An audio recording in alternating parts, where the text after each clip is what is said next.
नमस्कार दोस्तों, आज फिर लेकर आई हूँ साइंस के महत्वपूर्ण प्रश्न।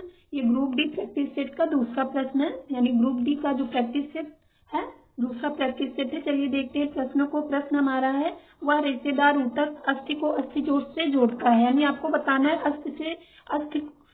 अस्थि को जोड़ने वाले ऊतक। तो चलिए देखते हैं। स्नायु को हम क्या बोलते हैं? लिगामेंट्स क्या होते हैं? ये बोन को बोन से कनेक्ट करते हैं, बोन से बोन को जोड़ने वाले को हम स्नायु या लिगामेंट्स बोलते हैं।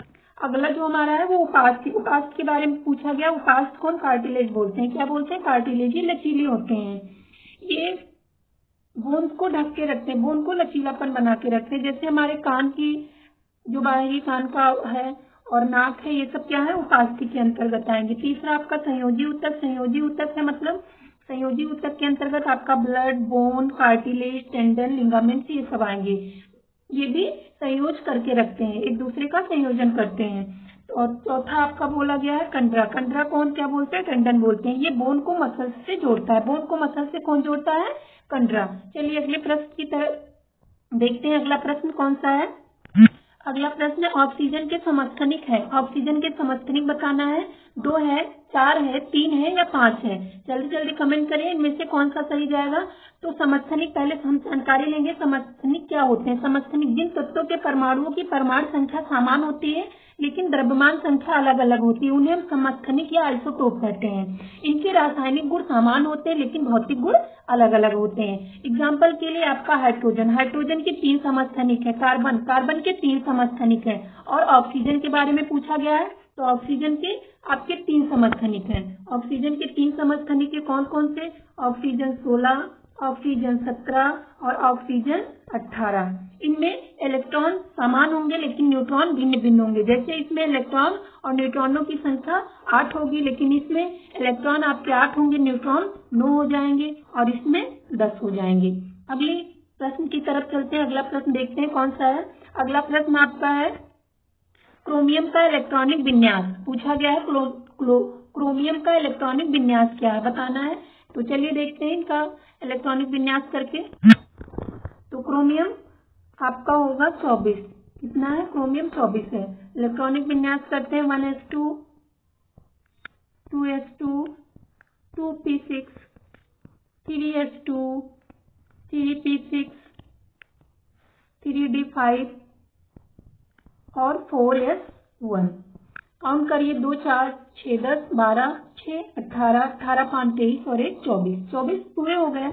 अब इनका KLMN उससे करते हैं। तो आपके पहले कोष में कितने हैं? 2 इलेक्ट्रॉन, दूसरे में आपके 8 हैं, तीसरे में आपके यहाँ से यहाँ कितने हैं? 13 हैं और चौथे में 1 इलेक्ट्रॉन है। तो इसमें सही जाएगा आपका D। अगले प्रश्न को देखते हैं। अगला प्रश्न है हमारा, मानव में नेत्र सल्काओं और शंकुओं के विषय में सही कथन का चयन करना है। मानव में नेत्र सल्काओं और शंकुओं के बीच में चयन करना है। तो पहला है, शंकु मंद प्रकाश के लिए सुग्राही होते हैं। दूसरा है, सल्काएं तीव्र प्रकाश के लिए सुग्राही होती है। चौथा है, शंकु तीव्र प्रकाश के लिए सुग्राही होते हैं। चौथा है, सल्काएं वर्णों की अनुभूति कर सकती हैं।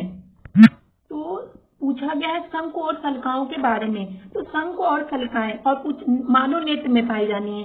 तो मानव नेत्र के रेटिना पर वस्तुओं का प्रतिबिंब कहाँ बनता है? मानव नेत्र की रेटिना पर, यानी रेटिना पर वस्तु प्रतिबिंब बनता है। वस्तु का प्रतिबिंब किस पर बनता है? रेटिना पर। इनमें 2 प्रकार की प्रकाश सुग्राही कोशिकाएं पाई जाती हैं, एक सल्काएं और दूसरी शंकु, यानी रॉड्स और कोन पाई जाती हैं। तो आपसे पूछा गया है, पहले शंकु के बारे में आप जानकारी ले लीजिए। शंकु क्या होते हैं? ये मोटी छोटी होती है, यानी शंक्वाकार होती हैं। इसी के आधार पर इन्हें शंकु कहते हैं। ये प्रकाश के रंगों को पहचानती हैं और तीव्र प्रकाश के लिए ये सुग्राही होती हैं। तो इनमें हमारा तीसरा सही जाएगा, यानी शंकु जो है ये तीव्र प्रकाश के लिए सुग्राही होती हैं। और इनमें क्या पाया जाता है? इनमें आयोडॉप्सिन पाया जाता है। आयोडॉप्सिन पाया जाता है, जिससे ये आयोडॉप्सिन नामक क्या पाया जाता है? वर्णक पाया जाता है, जिससे ये रंगों का भेद कर पाती हैं। और दूसरा, सलिकाएं क्या होती हैं? ये कम प्रकाश को देखने के लिए सक्षम बनाती हैं। सलिकाएं क्या होती हैं? कम प्रकाश को देखने के लिए सक्षम बनाती हैं। अगले प्रश्न को देखते हैं। अगला प्रश्न है हमारा, कोई 6 किलोग्राम द्रव्यमान का पिंड किसी घर्षण रहित क्षैतिज पृष्ठ पर प्रश्न पे ध्यान दीजिएगा। 6 किलोग्राम द्रव्यमान का पिंड घर्षण रहित है, यानी घर्षण नहीं है, और क्षैतिज पृष्ठ पर 3 किलोमीटर प्रति सेकंड की एक समान चाल से फिसल रहा है। इस पिंड को इसी चाल से इसी रेखा के अनुदिश गति करने के लिए कौन सा बल आवश्यक होगा? तो ऑप्शन देखते हैं, कौन सा बल है। आपका दिया है 36 न्यूटन, दूसरा है 18 न्यूटन, तीसरा है 54 न्यूटन, चौथा है 0 न्यूटन। तो इस पे क्या सही जाएगा, इनमें कमेंट करिए, इसमें कौन सा सही जाएगा? इसमें सही जाएगा चौथा आपका 0 न्यूटन, क्योंकि आप सबको जानकारी होगी कि न्यूटन ने गति के प्रथम नियम के में बताया कि जब कोई वस्तु नियत वेग से क्षैतिज पर गति करती है तो उस पर कोई बाह्य बल कार्य नहीं करता है, उस पर कोई बाह्य बल कार्य नहीं करता। तो इसमें कौन सा सही जाएगा? 0 न्यूटन। अगले प्रश्न को देखते हैं। अगला प्रश्न, अभिक्रिया करानी है मैग्नीशियम का क्लोरीन से, क्या प्राप्त होगा?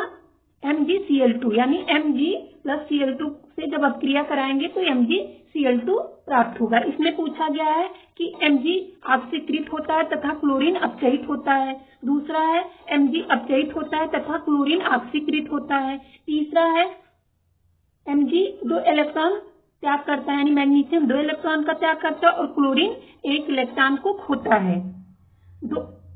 और तीसरे में है मैग्नीशियम 2 इलेक्ट्रॉन प्राप्त करता है, चौथे में क्लोरीन 1 इलेक्ट्रॉन खोता है। तो इसमें हमारा सही जाएगा मैग्नीशियम ऑक्सीकृत होता है और क्लोरीन क्या होता है? अपचयित होता है। मैग्नीशियम ऑक्सीकृत होगा और क्लोरीन अपचयित होता है। अगले प्रश्न को देखते हैं।